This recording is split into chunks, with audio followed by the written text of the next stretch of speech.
Hello everyone, आज है 4 जून और आज इस वीडियो में हम बात करने जा रहे हैं भारतीय एयरटेल के बारे में। देखिए, भारतीय एयरटेल के शेयर में एक बहुत बड़ी रैली जरूर आई है, लेकिन उसके साथ साथ एक बहुत बड़ी और पॉजिटिव खबर भी आई है।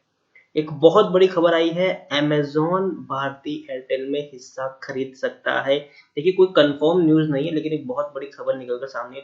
तो वो कौन सी खबर है और भारतीय एयरटेल में इस प्राइस पर खरीदारी करना सही रहेगा कि नहीं, उसके बारे में आज हम इस वीडियो में बात करें। उससे पहले अगर आपने अभी तक चैनल को सब्सक्राइब नहीं किया है तो प्लीज अभी इसे सब्सक्राइब कर दीजिए, क्योंकि आगे भी बहुत सारे वीडियोस हैं जो आपको काफी ज्यादा हेल्प करेंगे। तो चलिए शुरू करते हैं। तो जैसे कि आप देख सकते हैं कि भारतीय एयरटेल अभी 570 रुपए के आसपास शेयर ट्रेड कर रहा है। पिछले एक महीने की हम बात करें तो पिछले एक महीने में 7.5% का ग्रोथ इसमें देखने को मिला है। 527 रुपए शेयर सीधा 600 रुपए तक पहुंच गया था, बाद में कंटिन्यू शेयर टूटकर 550 रुपए तक भी पहुंचा, लेकिन अब बहुत बड़ी रैली की तरफ शेयर आगे बढ़ रहा है। एक साल में 62% का हमें ग्रोथ देखने को मिला है।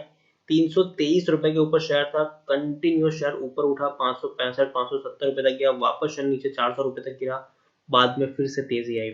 देखिए, पूरा मार्केट गिरा हुआ था कोविड-19 की वजह से, हालांकि इसमें भी गिरावट आई है लेकिन बाद में रिकवर कर गया। रीजन सिर्फ इतना है कि कोविड-19 के चलते बहुत सारे मैन्युफैक्चरिंग कंपनियों के ऊपर बहुत बड़ा असर पड़ा है। शेयर में गिरावट भी आई थी उनके, लेकिन टेलीकॉम सेक्टर के शेयर तेजी से बढ़ रहे थे, क्योंकि इनका जो कंजम्पशन है वो काफी ज्यादा हो चुका था। लोग घर पे बैठे हैं, लोग इंटरनेट का यूज कर रहे हैं, पूरा दिन लोग घर पे खाली बैठकर लोग बहुत ज्यादा नेट कंज्यूम करने लगे। जो लोग पहले दिन में 1-2 GB कंज्यूम करते थे, आज उनका कंज्यूम करने की कैपेसिटी काफी ज्यादा बढ़ चुकी है अभी के दौर में। और मोबाइल रिचार्ज तो भैया हर किसी की नेसेसिटी है। एक बार किसी ने मोबाइल खरीदा है, उसको सिम कार्ड है, तो भैया उसको कहीं ना कहीं उसको रिचार्ज करना ही पड़ेगा। अगर नहीं करेंगे रिचार्ज तो कुछ महीनों बाद इनकी वॉइस कॉलिंग खत्म हो जाएगी, इवन आउट गोइंग बंद हो जाएगा। तो उन वो तो मोबाइल रिचार्ज तो होते रहेंगे।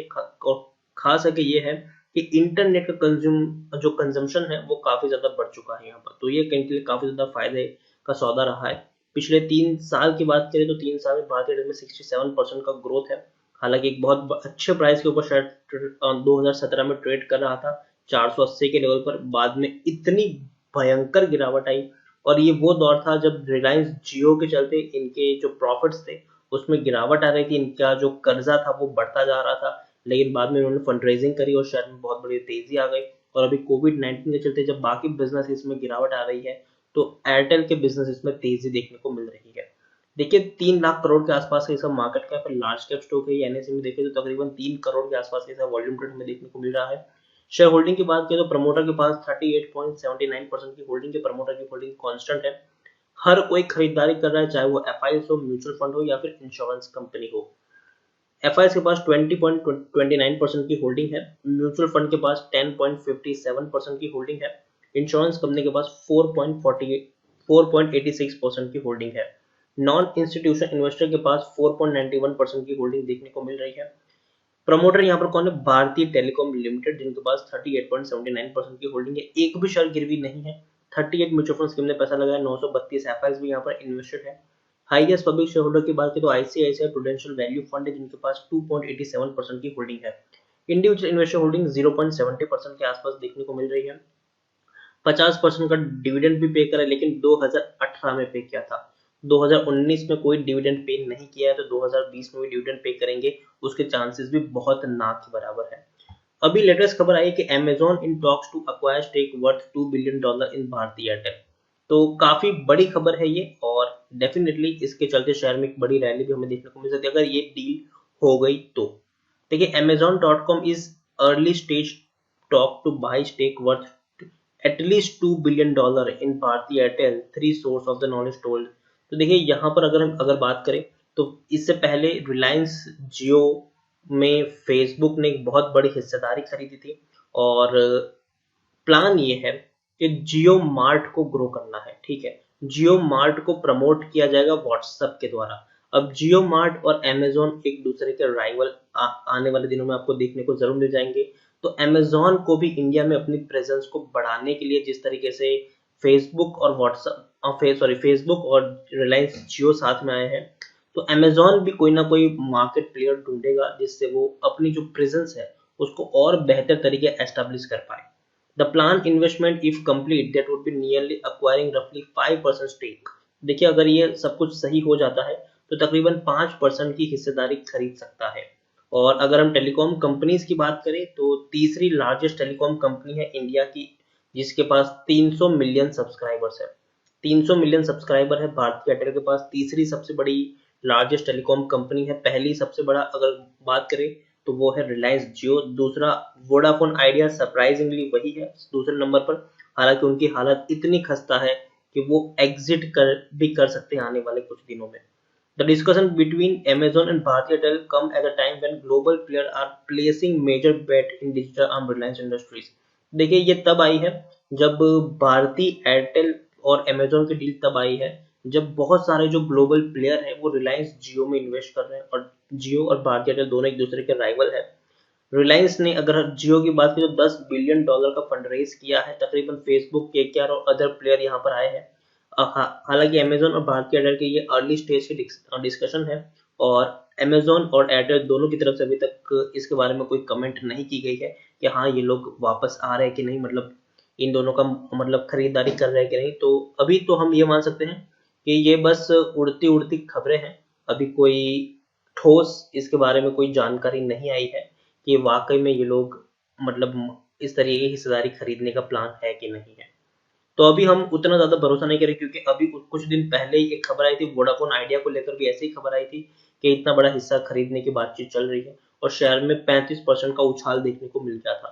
तो हालांकि ये बात भले ही सही हो या ना हो, लेकिन एक चीज तय है कि एयरटेल एक बढ़िया स्टॉक उभर के निकलेगा। एटलीस्ट जब तक रिलायंस जियो स्टॉक मार्केट में लिस्टेड नहीं होता तब तक तो भारतीय एयरटेल हम कह सकते हैं कि टेलीकॉम में एक वही एक बहुत बड़ी कंपनी अभी के तौर पर देखने को मिल रही है।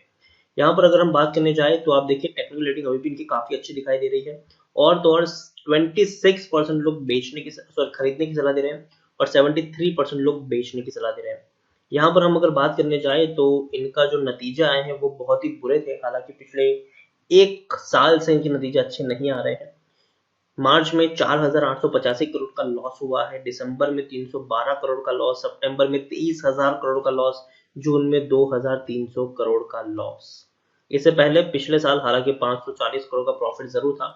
इतने बड़े लॉसेस के बावजूद भी कंपनी के शेयर क्यों इतने ज्यादा बढ़ रहे हैं, तो रीजन ये है कि हाल फिलहाल में उन्होंने फंड रेज किया है, अच्छा खासा फंड रेज किया है। गवर्नमेंट को जो पैसा चुकाना था उसमें से बहुत सारा जो अमाउंट है वो ऑलरेडी उन्होंने चुका दिया है। दूसरी बात ये कि अभी लॉकडाउन में बहुत सारे बिजनेस ठंडे पड़े हुए और वहां पर एयरटेल और मतलब टेलीकॉम का जो बिजनेस है वो काफी तेजी से ग्रो कर रहा है। तीसरी बात वोडाफोन आइडिया, जिसके पास जो इंडिया में सेकंड लार्जेस्ट प्लेयर जिसको हम मानते हैं, जिसके पास सबसे ज्यादा सब्सक्राइबर्स हैं, इवन भारती एयरटेल से भी ज्यादा सब्सक्राइबर्स और यूजर्स हैं, वो अभी वोडाफोन आइडिया के पास है।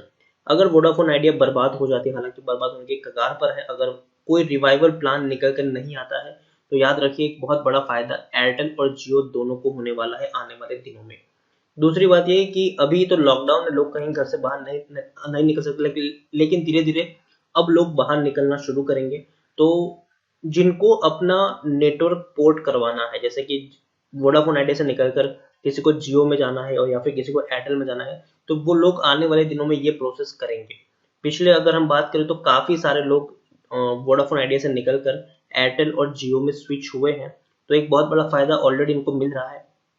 सोचिए अगर वोडाफोन आइडिया सरवाइव नहीं कर पाता है तो इंडिया में सिर्फ दो ही टेलीकॉम बड़ी कंपनी होगी और उनके पास एक बहुत बड़ा यूजर बेस ऑलरेडी खाली पड़ेगा जो वोडाफोन आइडिया के पास रहेगा। तो वोडाफोन आइडिया की खस्ता हालत इन दोनों कंपनियों के लिए फायदे का सौदा हो सकती है आने वाले दिनों में। दूसरी बात ये कि ये लोग अपनी प्रमोटर जो है वो अपना हिस्सा बेच रहे हैं। 62% की जो होल्डिंग थी अब वो 58-59% की है, और भी ज्यादा कम हो चुकी है क्योंकि हाल फिलहाल में इन्होंने और भी हिस्सेदारी बेचे थे, तकरीबन 2.5% की हिस्सेदारी इन्होंने बेची है। और गिरी भी शायद एक भी नहीं है, हालांकि एफआई से भी थोड़ी सी हिस्सेदारी यहाँ पर अपनी गिराई है। 22% की होल्डिंग 20% के आसपास है। इंश्योरेंस कंपनी के पास जो जहां है वहीं पर है 4.82% की होल्डिंग 4.86% के आसपास है।